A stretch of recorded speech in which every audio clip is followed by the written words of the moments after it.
Connex. Jonah was supposed to be here, our owner, but he had some family issues had to take care of. So I'm more than happy to be here and excited to be here. My hair shows it.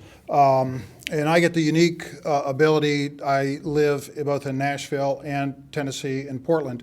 So I get to kind of see both sides of the industry out here where we know everything. We're very familiar with it. Over on the East Coast, a lot of people are not so familiar with it, especially the cannabis side. But the hemp side, Kentucky obviously knows what they're doing. So today, what we're going to do is we're going to talk about really, the best way to put it is how to get from left to right, how to get to biomass into oils. And I'm going to be sharing today just current trends in extraction, what we're seeing, and how we got into this business. How many people actually are extractors now? Anyone? Okay, way back there, good. And how many people are getting into extraction? Okay. Everyone else. It's a great place to be. How we got into it is obviously we know nothing about growing. Where's my growers? Okay, bless them. And didn't want to be on the marketing side. So right in the middle somewhere at the time back in Oregon, there was the room for testing. And that's how several of the growers may be familiar with MRX Labs over in Tigard. That's how we got started, is in the testing side. So what we're able to see is everything coming in and everything going out. So we saw everything from raw biomass to oils that have been extracted from other extractors. And how we got into the business is we just didn't like what we were seeing coming through the lab.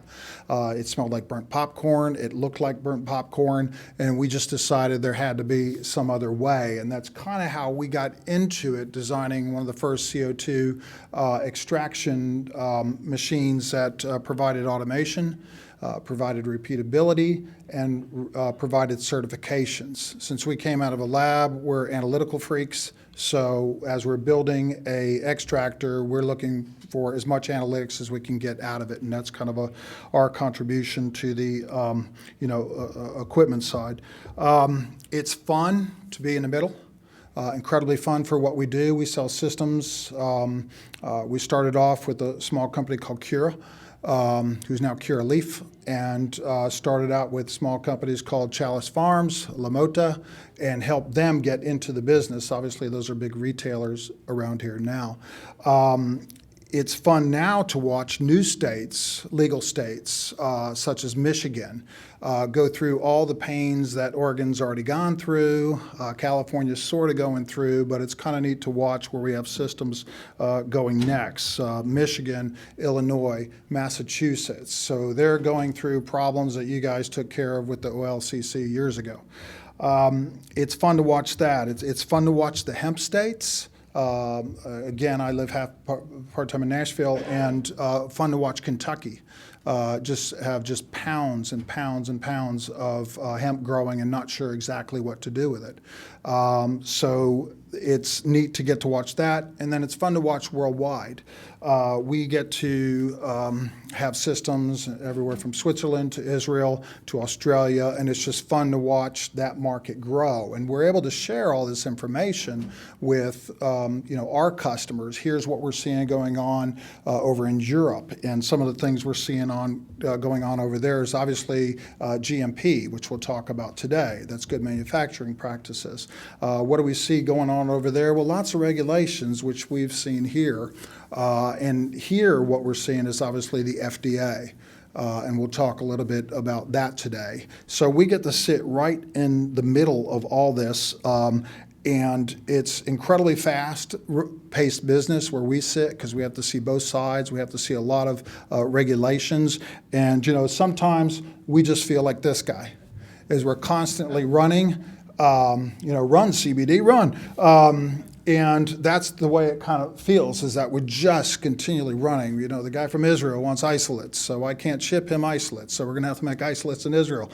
Over there, the guy in Switzerland wants to put it in a beverage. Well, over here, putting stuff in a beverage, our friends from the FDA come in, and we'll talk about that as well. So if it's okay, that's what we're going to go through today.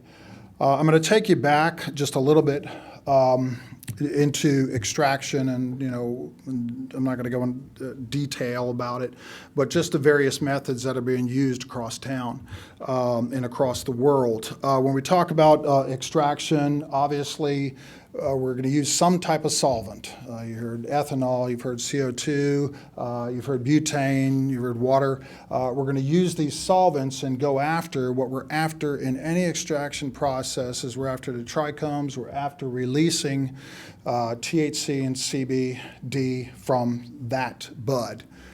So that's our primary objective. Now, obviously, you may be using trim. We're still after the cannabinoids. So we're after trying to get, as much of that cannabinoids out by using these solvents. And I'll go through some of the more popular solvents that are being used today and kind of figure out, what we do with hemp with it.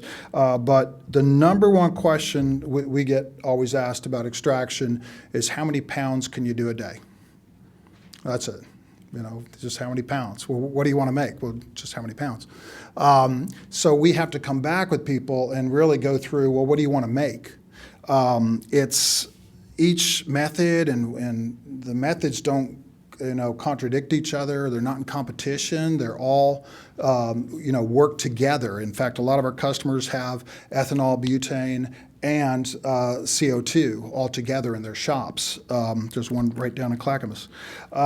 So it really depends on what do you want to make. And if we're trying to release, THC and CBD from here, we're real interested in extraction efficiency. The question should really be, tell us about your extraction efficiency instead of pounds per day.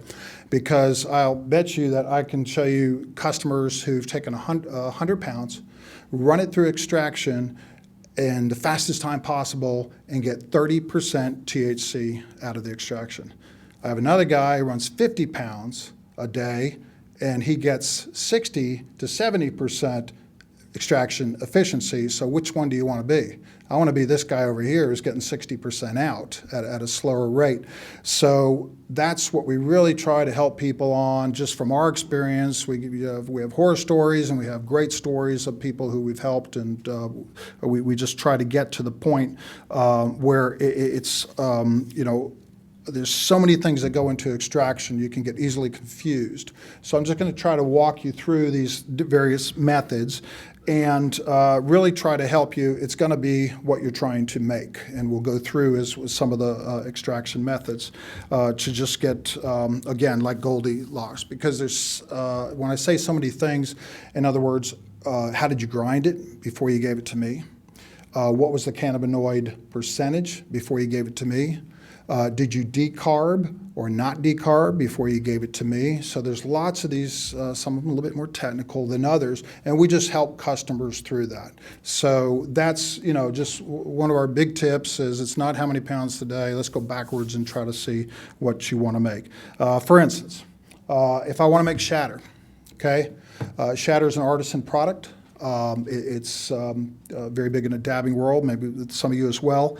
If I'm making that, I'm going to be using hydrocarbon or butane. It makes absolutely the best shatter available out there, and that's the way to go. That's the pros of butane extraction, which is using that as a gas to fuse the material, your biomass. The pros is that it's short extraction times. It's low volume, however, and it's best for making these type of artisan products, shatter, crumble, and others. The problem with it is that it's highly regulated. In LA, you can't use it. It's different areas, just highly regulated, but it's a beautiful system for the artisan type products. And butane's trying to help correct that by getting what they call closed loop systems so that the butane stays within the system all the time. But butane, again, it's one of the first solvents that's been used in our industry. It's going to be best really for making these cannabis type products. The next type of solvent you're going to see out there is called CO2. And the neat thing about CO2 is very clean. And CO2 is neat as a property. If you remember from your high school science class, it can be both a gas and a liquid. So as a liquid, we use it to wash the biomass, carry it over, to change it into a gas where all the lipids or fats and everything you don't want in extraction will fall out. So that's the cool thing about CO2 extraction methods. Now, the problem with it is pretty expensive. Okay, what you're looking at there, all suited up and ready to go, is about $1 million. So it's best for, as we saw a minute ago, vape cartridges. Vape cartridges in the cannabis world and somewhat in the CBD world, when you look at the package, it says what on it now? Made with CO2. So it's sort of like mountain-grown coffee. If you go down to the store, I was just at Khalifa, you looking at all the packages and it's got that little stamp on there, made with CO2, made with CO2. And again, that's sort of like, mountain-grown coffee. That's just the way that sector of the industry, that product is going. So that's the best usage. But again, it's going to be, very expensive to get in, but those cartridges sell pretty good last time I talked. So that's kind of what CO2 is used for. Now, this is a hemp conference, so we're going to talk to, what are the products you want to make within hemp, okay? Several of you may know the whole story of the Sisters of the Valley. Anyone know that? The nuns? So it's a bunch of nuns using ethanol extraction in California, and they've done quite well, so it's Sisters of the Valley. But nuns make good oil. It's kind of fun to see who gets in this business and how they get into it. But what we're talking about when we're talking about hemp extraction, the majority of the time we're talking about ethanol. You can use it on a low-end system, like a Capna system. They're just very low ends. Or you can use it on a very high-end system where you get into big systems like that. What ethanol is doing is we use cold ethanol, and it's doing a cold wash, quick wash, and carrying the cannabinoids out. Then we take the ethanol out. In all these cases, we're taking the solvent out, we're reusing it, CO2 recycles, butane, and ethanol, because ethanol is very, very expensive. Out of all the solvents I just talked about, CO2 is cheap, 50 cents a pound, butane cheap, ethanol is going to be much more expensive. So that's going to be by the gallon, and it's going to vary depending on what side of the country you're on. So with hemp, we'll be using ethanol as a solvent. Again, it's carrying the cannabinoids out, releasing them, and carrying them out. And when you go through like a machine like that, I'm ending at full spectrum oil. So at that point, I have great 60% potency or higher, full spectrum oil, ready to sell to customers who want to make things with that. It could be anywhere from edibles. Coda Signature is a big customer of ours out of Colorado. It could be used simply for tinctures like our Sisters of the Valley. It could be used for topicals, which is great market. On the East Coast, the market is seniors and soccer moms. So that's the market. So topicals are great. Topicals are also great because the FDA doesn't look too close as they are to something you're going to swallow and eat, which we'll talk about. So ethanol is just great for the hemp world, and most of our hemp customers, hemp-only customers, are using this type of extraction method in volume or in just short runs. But that's kind of where ethanol fits in because we're just trying to get out the CBD. We're trying to, detach it, get it to a neutral version, and get the CBD. And I'm going to talk a little bit about what else we can get out of that as market trends go. So we talked about butane, we talked about CO2, we talked about ethanol. Ethanol is a great substance for what we want to do here. at the hemp show. Now, if you want to do toll processing, that's just simply extracting for others, may find yourself with all three methods. Again, we have a customer down in Clackamas who can do all this, just depending on what his customers want. So it's very important, like I say, we never argue one's better than the other. We always go back to, what are you trying to do? And we can help you get there. It's like all three of those prevalent methods. There are some other methods out there that are there's water extraction on the low end. There's pressure extraction on the very low end. On the experimental side, there's ultrasonic extraction. So we just kind of, keep our eyes on that. But in each case, again, all you're doing is using pressure, like in CO2. You're trying to press out and get the cannabinoids out of those trichomes. So that's exactly all extraction is. Now we're kind of seeing a change. So those are the methods. So what else are we seeing? We're seeing kind of a change in industry. It's really kind of neat, and it's really kind of scary all at the same time. The neat side of it is that, we have, let me bring one slide up. There we go. In order to get through this scary side, FDA, GMP, big companies, I can tell you right now, someone from Amway is in this room. As we're starting to see big companies come in, that's the scary part. And then the great part is the market just keeps growing. I mean, you can pick a number, whatever, a New Frontier is saying to this show, it's gabillions. It's going to grow. It's going to take a short little stop here. But what we recommend to all our customers before we say you can buy any extraction equipment you want, what we help you with is your supply chain is your life. That's the one thing to remember if you take anything away from really extraction. What you're getting out in the fields from biomass is incredibly important, whether it's tested or not. How is it tested? Do they test the buds, or do they test the trim or conglomerate? Who you're getting from it, is it truly organic or is it not? And do you care? So it's that whole side of it, getting the farmers and getting your supply chain. Someone says, well, I have 1,000 acres.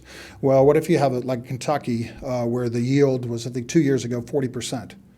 So where are you going to get extra biomass? Everyone had a 1,000-acre farm, and you're getting 40% because of the weather out of that. So we always talk to people about your supply chain as your life.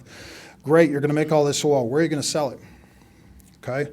I'm the easiest part, and maybe one of the most expensive parts. I'm in the middle between the growers and the brands.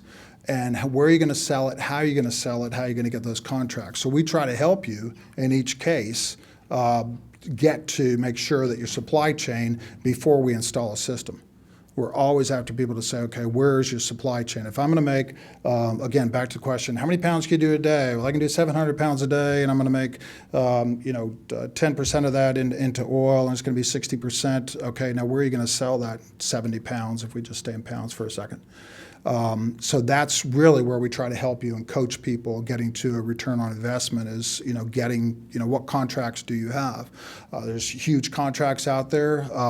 We talk to big people who are looking like Church and Dwight is a massive, those of you in food knows who that is. They're looking for CBD, so they may look at extraction equipment, but they're looking for CBD at the same time. So it's just neat to see other people come into the business because it does what? It legitimizes our business.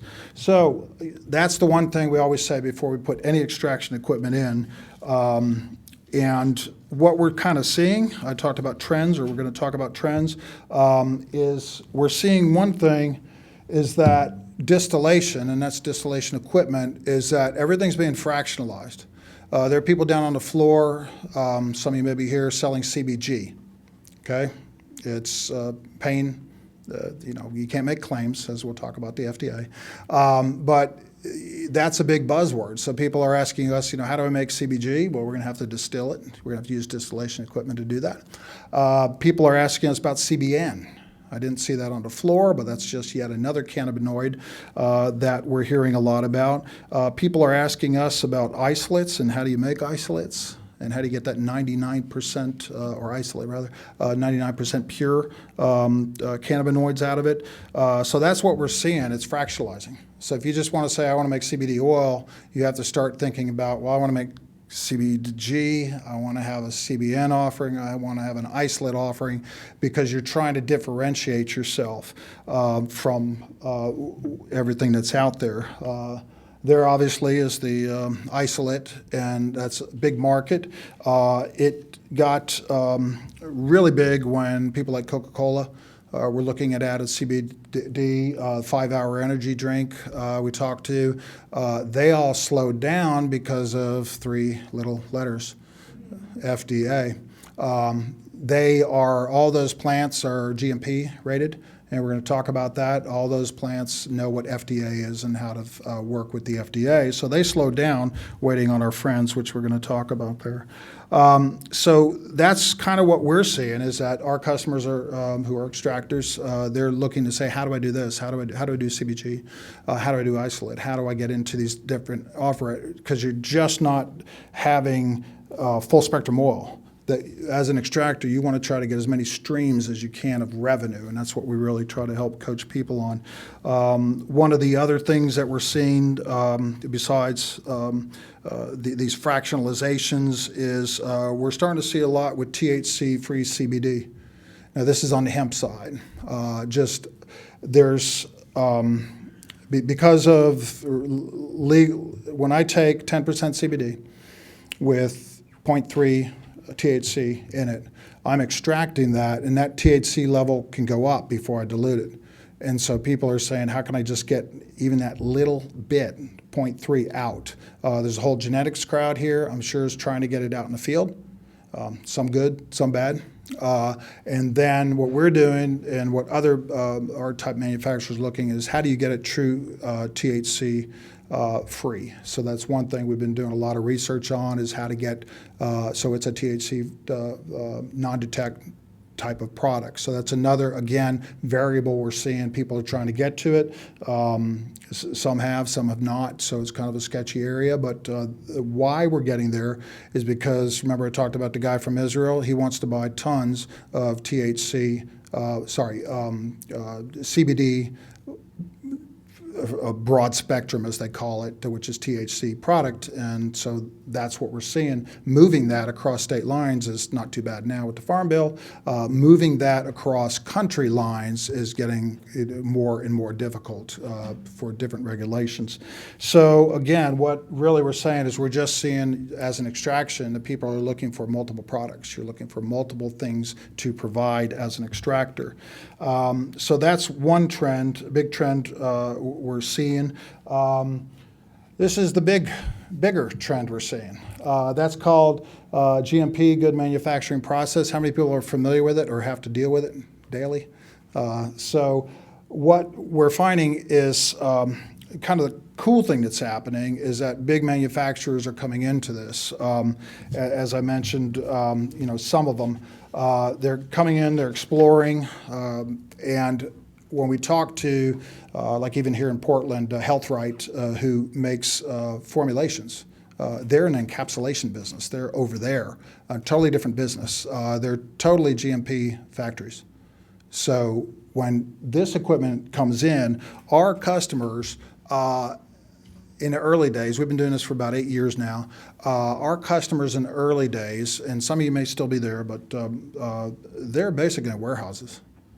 I can take you and show you, if we go around Portland, where various extraction companies are, and they're in just a warehouse. So it's just, now what's going to happen, or what's happening, okay, so these big guys come in, Coca-Cola or whoever, Church and Dwight, they're starting to come in, they're already GMP. So that's the first thing they look for, is how you're going to get to GMP. Now, what is really GMP besides good manufacturing process? What does it mean if I'm to take my warehouse right now and change it into a GMP facility? Number one, I'm going to need a lot of help to get it there. I'm going to need workflows. I'm going to need clean in process, CIP is what they call it. I'm going to need all sorts of chain of custody. Our machines track what hemp lot you used and when it becomes an oil right out the door. So chain of custody, just like Campbell's soup, if there's a problem, what do? Look on the code on the can, and sure enough, if you have that code, you throw it away. So chain of custody is becoming more and more important as we go through the GMP. It'll involve equipment. If you look at some of the space age equipment we're doing, why does that machine look different than the one you saw before that was just all stainless steel? And the reason is because I can take foam and spray that and be done and do what they call CIP, clean and process. That's all coming. So the whole GMP movement, it's happening just because the FDA wants it, and it's happening because big manufacturers are getting into this business, and they're used to producing food. At the end of the day, hemp, CBD, it's an ingredient, it's a product, it's food. If you're making edibles, if you're making beverages, it's all coming underneath the FDA. So that's the future. That's the trend. We're just seeing it left and right. And the other trend that we're seeing that kind of makes us all stop is the FDA. Okay, this is how we feel. Some of you may feel this way. You suddenly stopped and you're saying, well, I'm a little tired now. I think I'll go home. But just hang in there because it is going to level out. But this is what prevented Coke from jumping in, Molson from jumping in. They're all just waiting for the mysterious FDA to take care of this, or Congress, as some of you know, has a couple House bills they're trying to get through. But that stopped, but don't let it stop you. We have to deal with the FDA, and that's exactly what they do for a living. They're trying to determine. The thing we like about the FDA is they're getting involved. So it makes us a real industry that someone's going to have to deal with, the Congress, or someone's going to have to make this cannabis across the states legal. It's going to make someone get rid of all these stops and goes on hemp, stops and goes on CBD products, edibles, beverages. So that's the good part about it. So that's what a big trend that we're seeing. We're seeing this worldwide. GMP, every quote that we have going into Europe is GMP. So they're a little bit ahead. Every quote, about half the quotes going into Canada are their version. Canada, Health Canada is dealing with that. In the States, everyone's talking about it. It's not set. What are the, even for me as a manufacturer, some of the FDA requirements. There's a group called Focus trying to figure it out. So there's a lot of people getting involved in the whole FDA.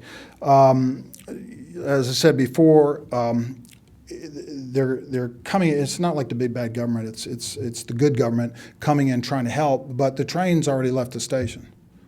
I mean, most of us have been. How many people have been in cannabis for more than 10 years, or hemp? Okay, there's one. Okay, but how many people have been in for 5 years or more? So, how many people have been in for 3 years or more? How many people are not in it yet? Okay, so as you can see, it's not like, if I went to another conference, I came out of technology, and, if I ask, how many people have iPhones in this room, how many people have iPhones? So quite a lot, okay. So it's still a young industry. It's still a great time to get in. However, you got to navigate all these weird words I'm talking about, which is GMP and which is the FDA. They'll come down. They're starting to set examples. One of our big customers, Cureleaf, got smacked with what? Labeling. So they're the only one. It's because they figured the FDA can just pick on one person and everyone else will fall in line with labeling. What do I mean by labeling? Claims. We all know that. CBG helps you with pain management. You're not going to see that on the bottle downstairs. So, but this is just how we have to work through it. But the great thing is that, all these products are here to stay.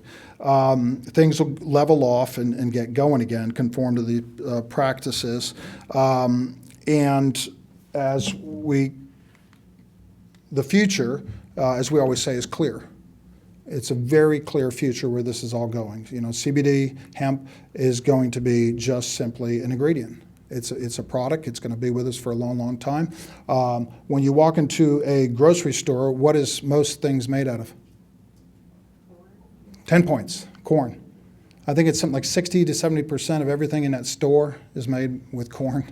So CBD, well, maybe everything will be made in a grocery store with CBD, go team. But it's going to be the same way, that it's going to be continually, getting to be just bigger and bigger as an ingredient. So we welcome the FDA, sort of, kind of maybe, but we know we're going to have to do GMP.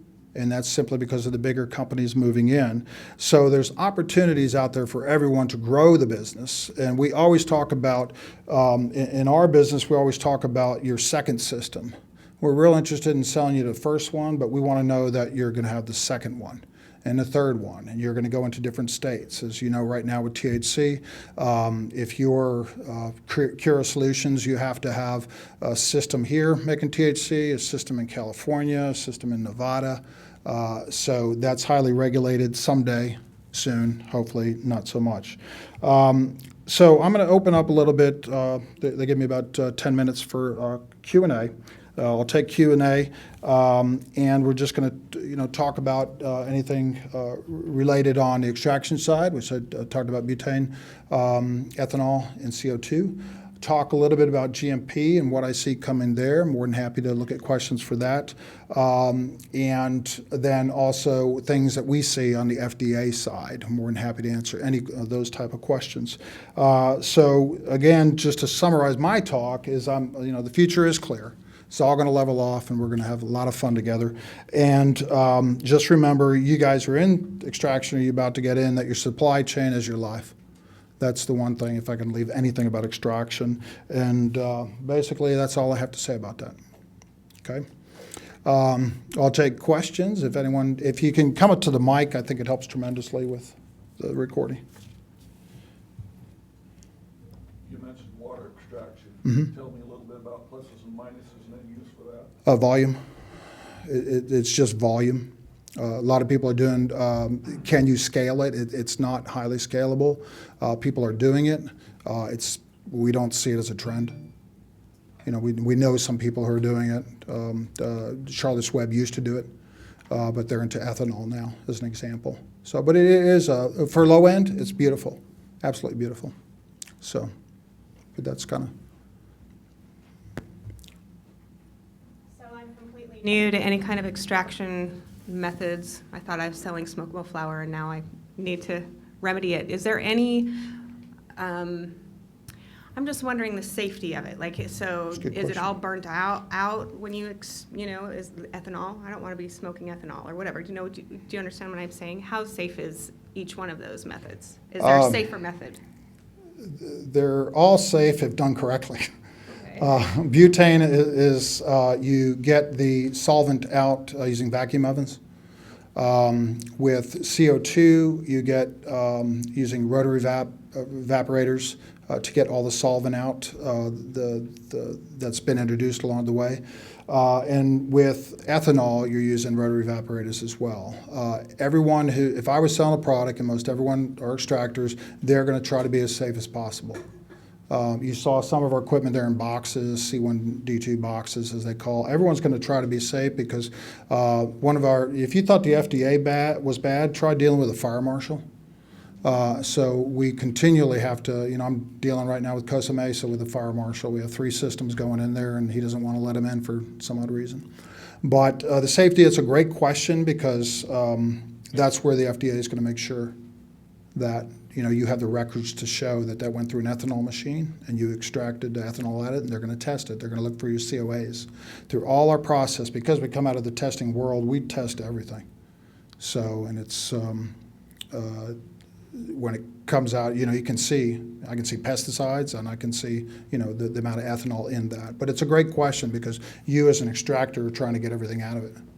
So because you don't want to happen, I'm not saying the vape crisis, the vitamin E, everyone was just using it, putting it in there. We didn't know it was good or bad for you, but now everyone's taking it out.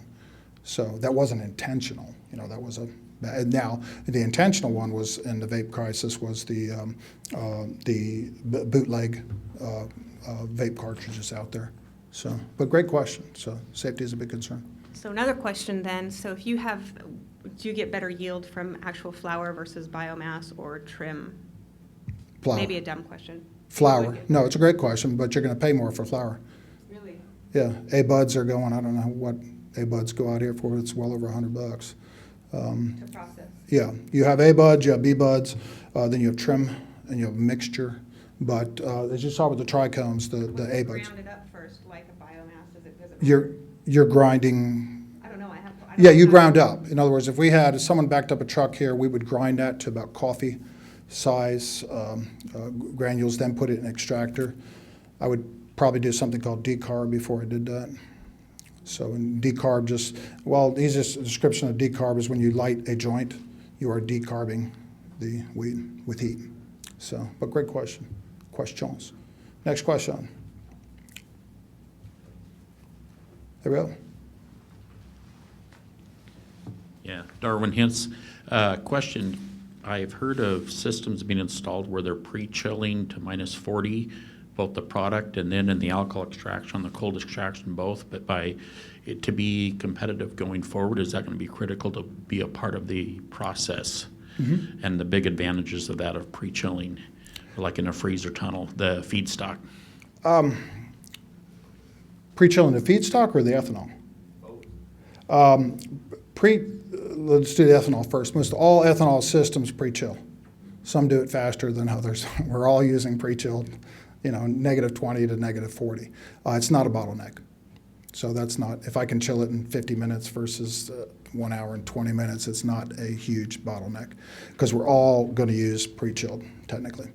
The biomass, great question. I want it as dry as possible, but it doesn't have to be chilled. You don't want moisture in there. Number one, you don't want moisture when it's storing because that produces mold. Okay, 10 points.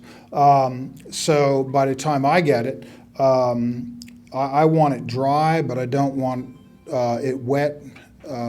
So I'm just looking for a nice balance between that. So I don't need it chilled at all. So I'd rather take it dry. I'd rather take it, so it hasn't lost all its terpenes, and that terpenes go away, as we all know, from age and from mold. So I don't need it chilled. But on the other question, everything's pre-chilled. So it's just some takes longer than the other. So, but great question. I want dry biomass. Then I'm taking I press that down, so I have like leftover biomass, if you will. And everyone always, another question, maybe tied to both your alls, is what do I do with that? Basically, it goes back on the farm. You can run that, but the return on investment, it never equals. I mean, there's companies who want to buy that, buy after you run the bags of hemp through our ethanol system. I mean, you can get some more cannabinoids out, but the return on investment just gets lower and lower trying to run 2-3 times of the same material. So, but great questions. Anything else? Here comes the extractor. This guy's a real extractor. So I'm a big fan of MRX. I've actually used a few different of the modular platforms that you guys offer. I heard you touch briefly on THC remediation, and I guess I'm asking, some of the big players in the market are Intershim and Buki and things like that. And for a scalable solution, we're looking at $2.53 million for a chromatography solution. Absolutely. So kind of been by-stepping that and aromatizing into a CBN and kind of creating our own mixture.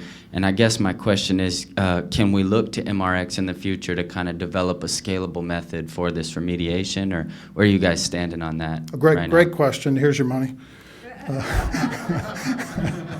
Great question.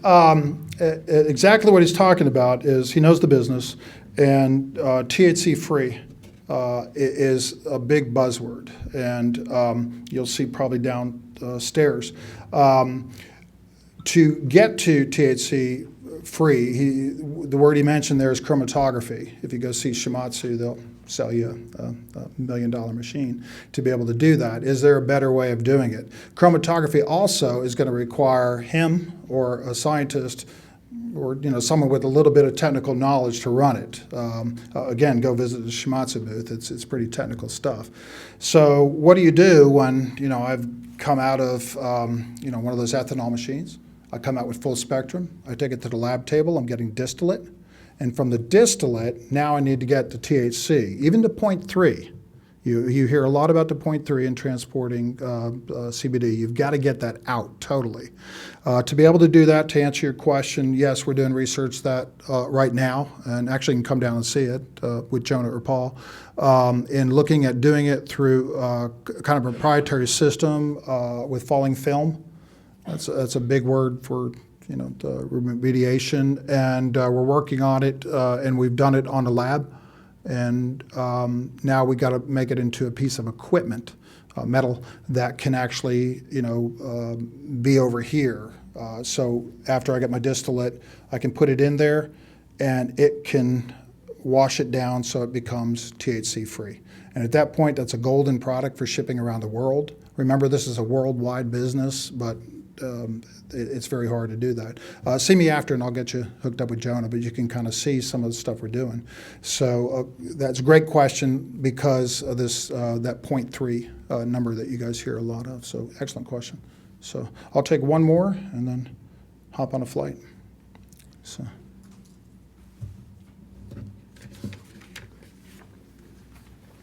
Go ahead. Hi, I was wondering if MRX had any solutions for large-scale terpene extraction? Yes, I don't want to toot our own horn, but a lot of the other extraction machines, you can do a terpene run. So I'm using subcritical to run just a terpene run.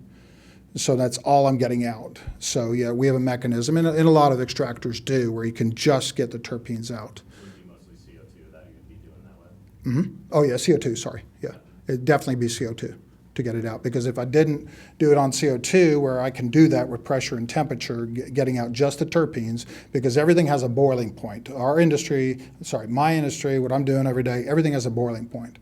And that's what we're after, pressure and boiling point to get it together to get what we need. What he wants, in his case, is he just wants the terpenes out.